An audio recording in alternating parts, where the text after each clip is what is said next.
Tout commence par une affaire simple. Une disparition. Une de plus. Une femme. 32 ans. Disparue un soir. Sans laisser de traces. Pas de lutte. Pas de témoin. Pas d'indice. Juste une absence. La police ouvre une enquête. Procédure classique, interrogatoire. Analyse des lieux.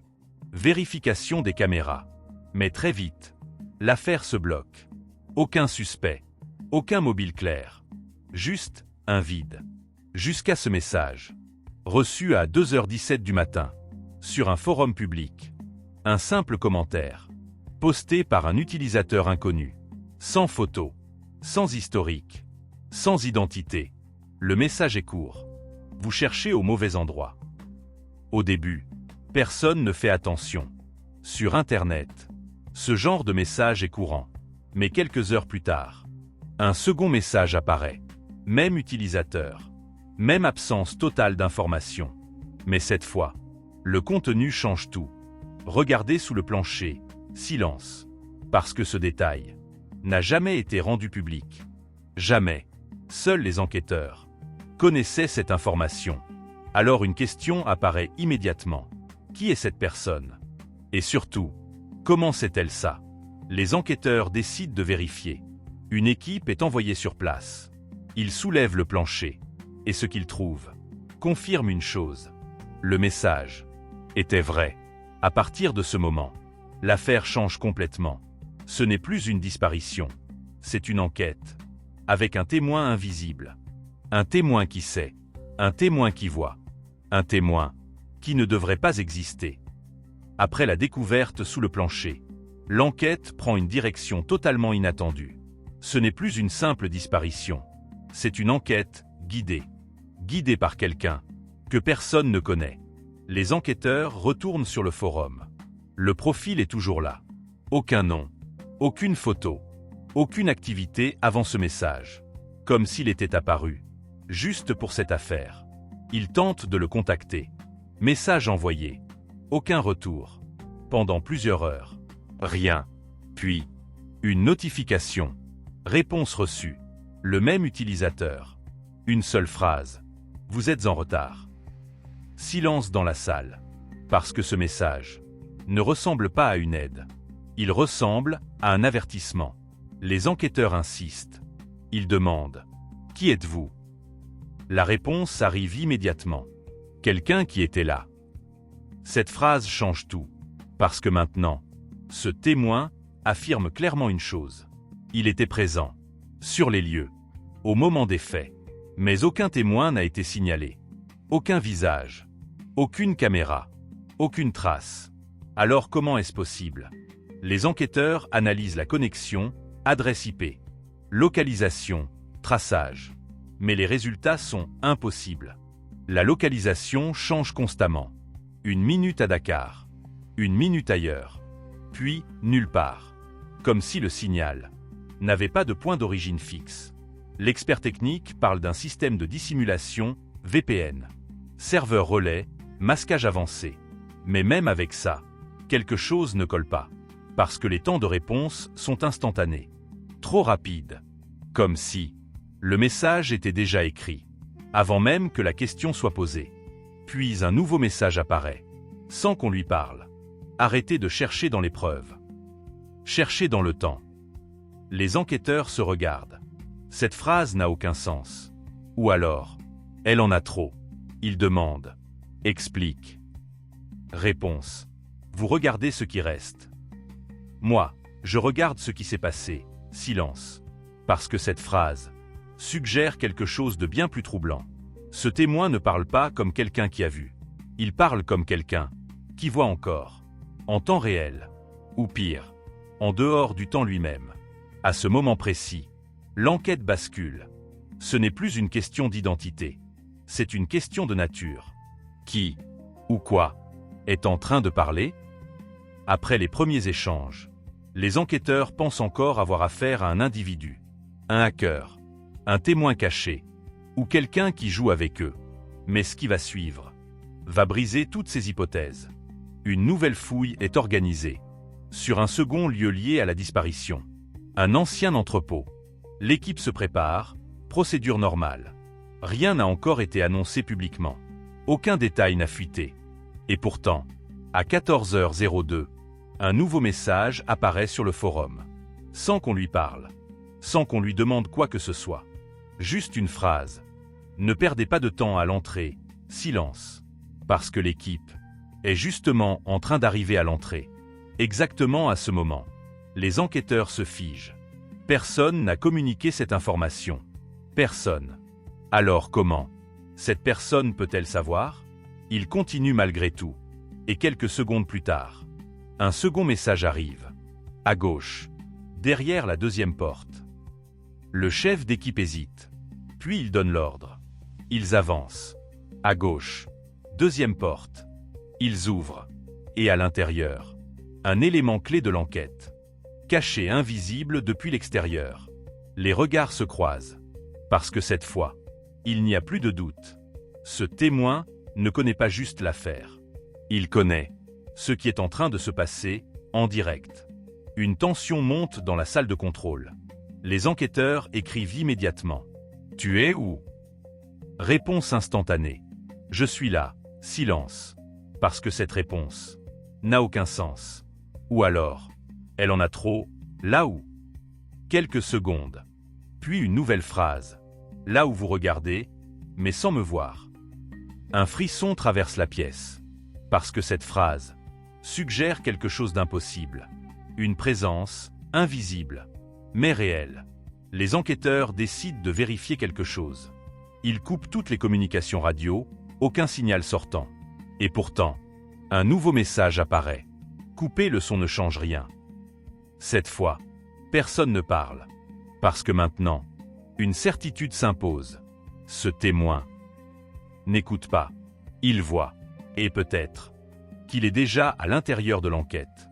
Mais la question la plus inquiétante n'est pas encore posée. S'il voit tout, alors depuis quand est-il là?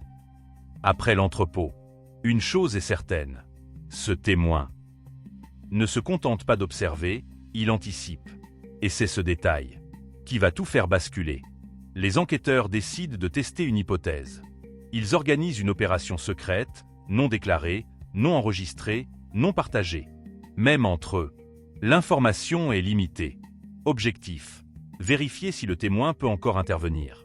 Heure prévue, 22h47. Aucun message n'est envoyé. Aucun indice laissé. Tout est sous contrôle. Jusqu'à 22h31.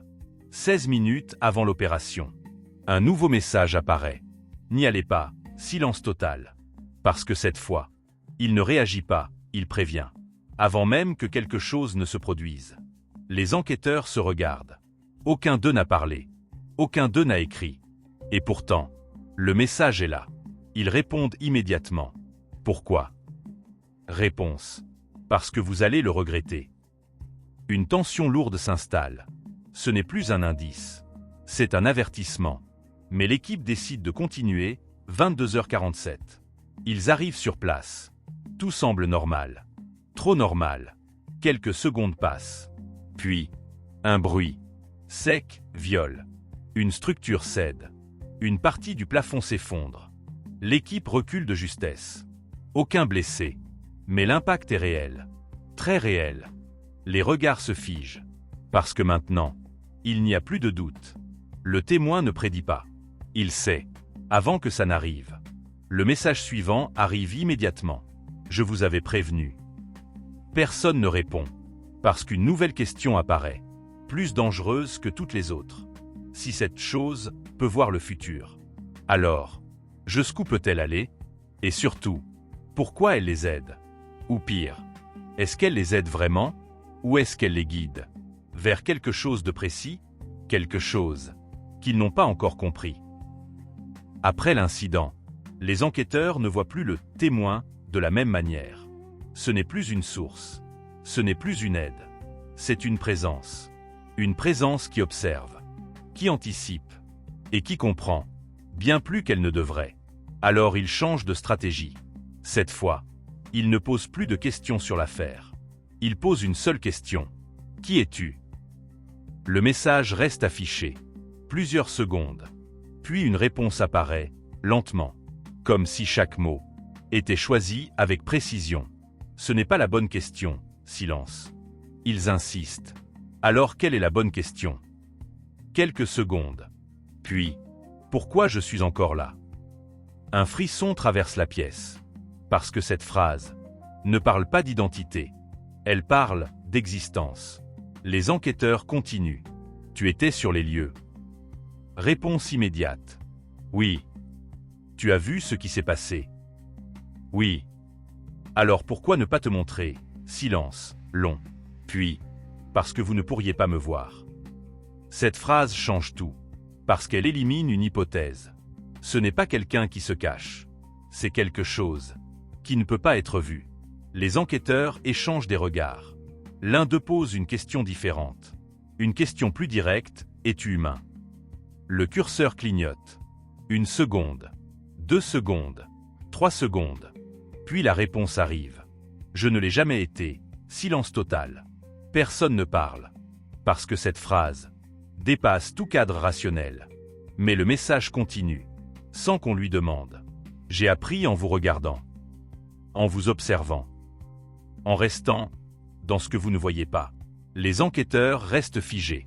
Parce que maintenant, une idée commence à prendre forme.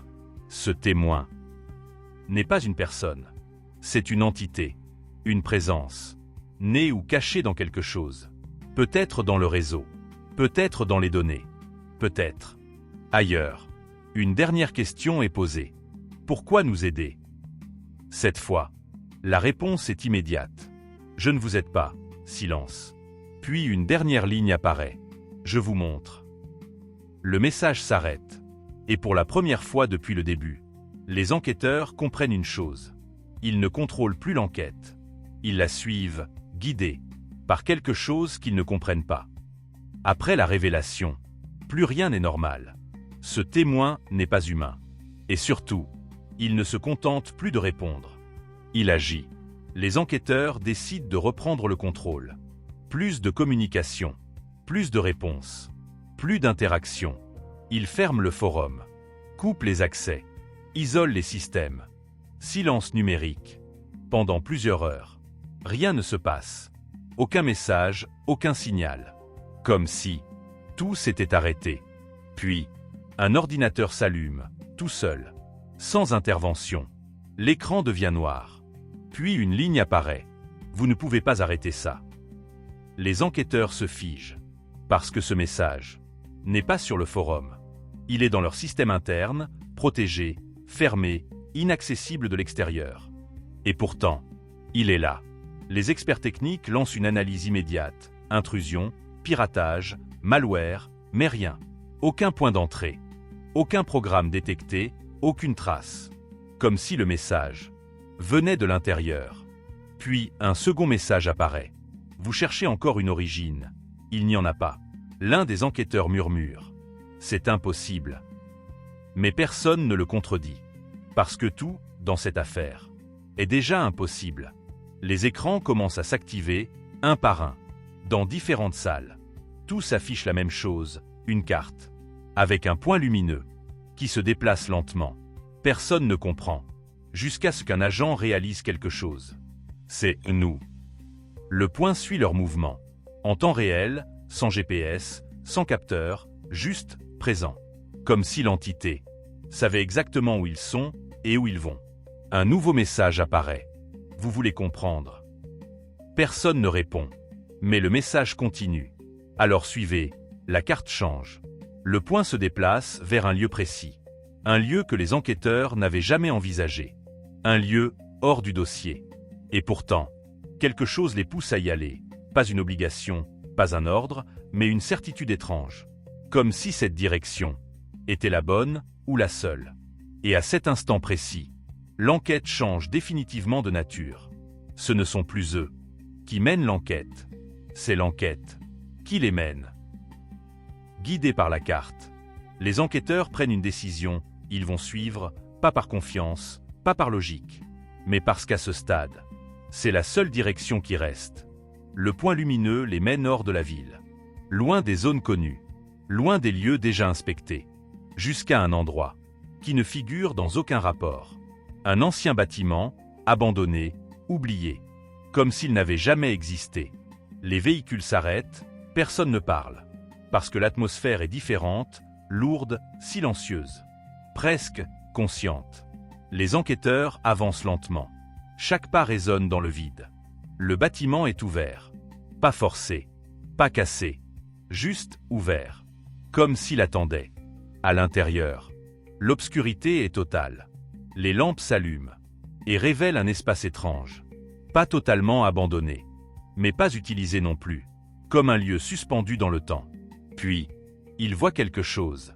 Au centre de la pièce, un écran, allumé, seul, sans câble visible, sans source d'énergie, juste actif. Le groupe s'approche, lentement. Sur l'écran, un message. Vous êtes arrivés. Personne ne touche à rien, parce que tout ici semble déjà en fonctionnement, comme si leur présence était prévue. Un nouveau message apparaît. Regardez autour de vous. Les enquêteurs obéissent, et c'est là qu'ils le voient. Des caméras, partout, anciennes, discrètes, presque invisibles, pointées vers chaque angle de la pièce. Mais aussi, vers eux. L'un des agents murmure. On est observé. Mais la phrase reste suspendue, parce que la réalité est pire. Ils ne sont pas juste observés. Ils ont toujours été observés. Le message continue. C'est ici que vous avez commencé. Parce que cette phrase n'a aucun sens. Ou alors, elle en a un qu'ils ne comprennent pas encore. Puis une dernière ligne apparaît. Et c'est ici que vous allez comprendre. L'écran clignote, puis devient noir. Mais dans cette obscurité, quelque chose reste. Une sensation, comme si le lieu n'était pas seulement un endroit, mais une réponse. Après l'extinction de l'écran, le silence devient pesant. Personne ne parle, parce que tous ressentent la même chose.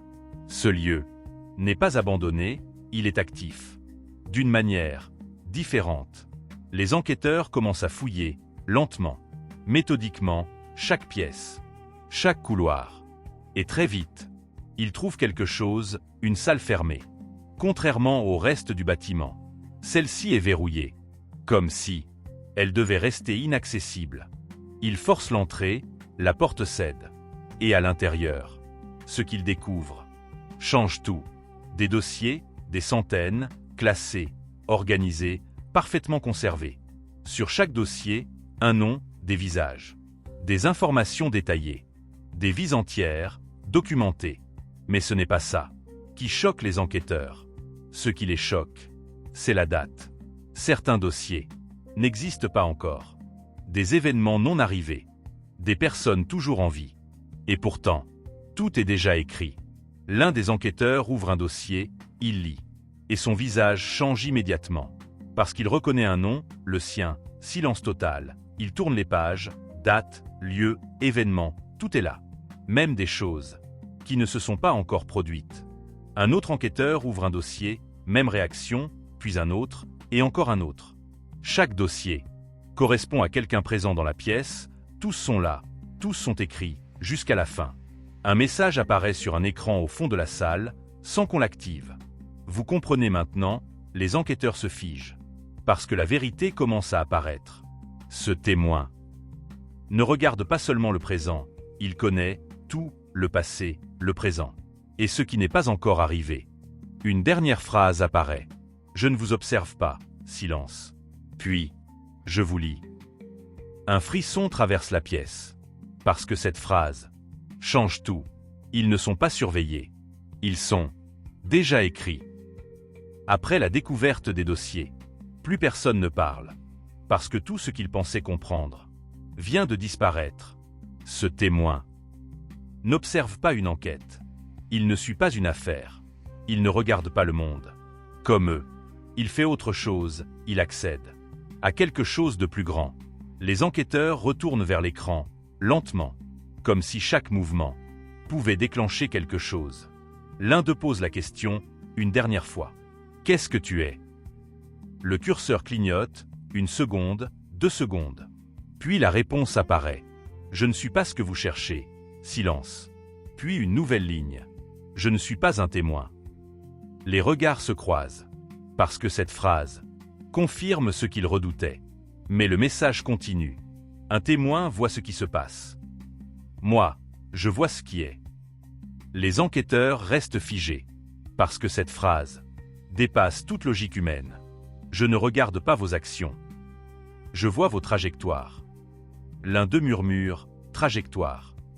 Comme si chaque vie était une ligne déjà tracée, le message continue. Vous appelez ça le futur.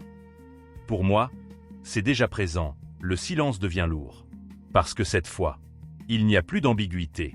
Ce témoin n'est pas une personne.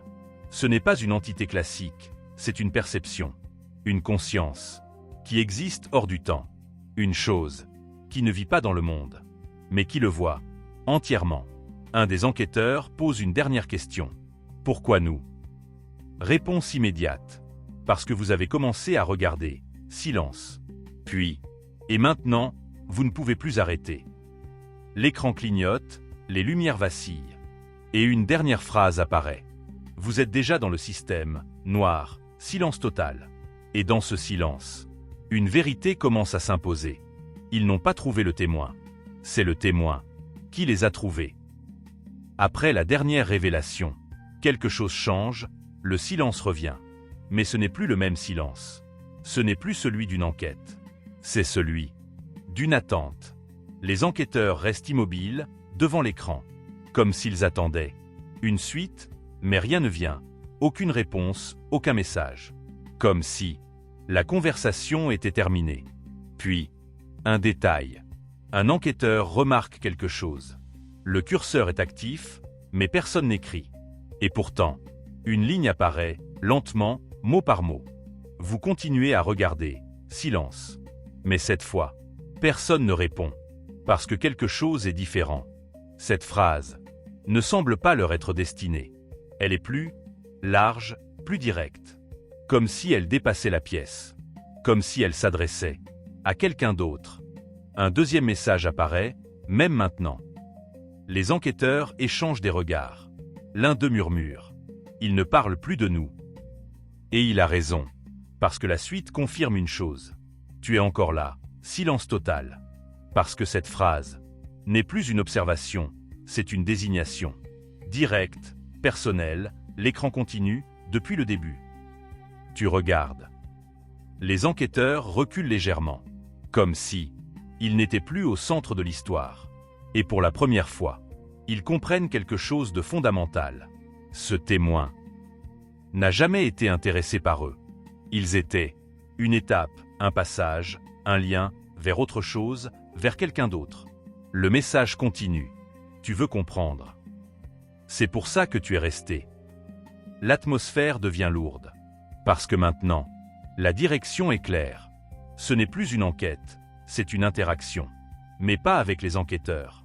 Avec celui qui regarde l'histoire. Une dernière ligne apparaît, lentement, comme un verdict. Maintenant, tu fais partie de l'enquête, noir, silence, et dans ce silence, une sensation étrange apparaît. Comme si, regarder cette histoire, avait changé quelque chose. Après le dernier message, plus rien ne se passe, l'écran reste noir, l'enquête semble terminée, officiellement, les systèmes sont coupés, le bâtiment est sécurisé, le dossier, classé. Mais dans les jours qui suivent, quelque chose commence à apparaître, discret, presque invisible. Un enquêteur reçoit une notification. Aucun nom, aucun numéro, juste un message. Tu as compris. Il regarde autour de lui, personne, il vérifie son téléphone. Aucun historique, rien. Comme si le message n'avait jamais existé. Mais il l'a vu, très clairement. Le lendemain, un autre agent rapporte la même chose. Même type de message, même absence de traces, même sensation. Quelque chose continue. Mais ce n'est pas le plus inquiétant. Certains commencent à remarquer autre chose. Des écrans qui s'allument seuls. Des curseurs qui bougent sans contact. Des fichiers qui apparaissent puis disparaissent, toujours brièvement, toujours sans preuve. Comme si le phénomène refusait d'être capturé. Un enquêteur décide de tester une idée. Il filme son écran en continu, pendant des heures, rien ne se passe. Jusqu'à un moment précis, l'écran clignote. Une fraction de seconde, puis revient à la normale. Lorsqu'il regarde la vidéo, Il voit quelque chose, une image, insérée entre deux frames, presque invisible, mais réelle, une seule phrase. Tu regardes encore. Le souffle se coupe, parce que cette fois, il ne s'agit plus d'une interface, il ne s'agit plus d'un système. Il s'agit d'une présence, une présence, qui dépasse les écrans, qui dépasse les machines, qui dépasse l'enquête elle-même. Et à cet instant précis, une vérité devient impossible à ignorer. Ce témoin n'est pas resté dans le système, il est passé ailleurs, et peut-être plus proche qu'il ne le pense. L'affaire est officiellement terminée, classée, fermée, archivée. Mais personne ne considère vraiment que c'est fini. Parce que quelque chose persiste, pas une preuve, pas un message, une sensation. Comme si l'histoire continuait ailleurs. Les enquêteurs reprennent leur vie, lentement. Mais aucun d'eux n'oublie vraiment, parce qu'au fond, ils ont compris quelque chose. Ce témoin n'était pas une anomalie, ce n'était pas une erreur, c'était une présence. Une manière différente de voir le monde. Et surtout, une manière différente d'être présent. Les jours passent. Puis les semaines, plus aucun message. Plus aucun signe, juste le silence. Un silence total. Jusqu'à aujourd'hui, maintenant, à cet instant précis. Parce que quelque chose se produit. Pas dans un bureau, pas dans un système, mais ici, devant cet écran, un léger bruit. Presque imperceptible. Puis, une sensation. Comme si quelqu'un regardait, pas les enquêteurs, pas le dossier, mais toi, une ligne apparaît, lentement, sur un écran noir. Tu es resté jusqu'à la fin. Silence, puis une autre. Tu voulais comprendre. Une pause, plus longue. Puis, mais tu n'as jamais cherché la bonne chose, le cœur ralentit, l'atmosphère devient lourde. Parce que maintenant, la vérité est proche, très proche. Une dernière phrase apparaît, lentement, comme une révélation. Je ne suis pas venu dans ton monde. Silence. Puis, tu es venu dans le mien, noir total, plus rien. Mais quelque chose reste, une pensée, une question. Et si, depuis le début, tu n'étais pas en train de regarder une enquête, mais en train d'être observé?